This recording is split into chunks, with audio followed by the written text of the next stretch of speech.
Hey everybody, Freddy here from Twoloosebricks and welcome to my brick table. This is a Lego short and it is a Lego haul. So basically what we have here is, we've got a couple packages of dots. Sorry, there's my foot in the way.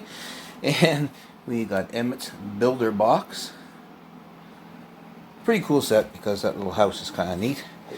The Cowl's Fire Dragon, Ninjago, Emmett's Tricycle, and this one, next one, it's upside down, but it's the monster truck. Followed by a creator, I guess it's some kind of undersea mech type of thing, 3-in-1. It looks pretty cool, great for parts.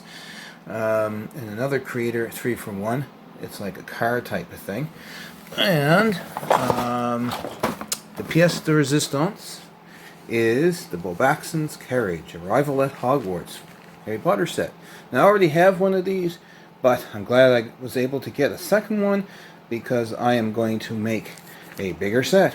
That's it. I'll talk to you guys again in the next video. And as always, happy bricking.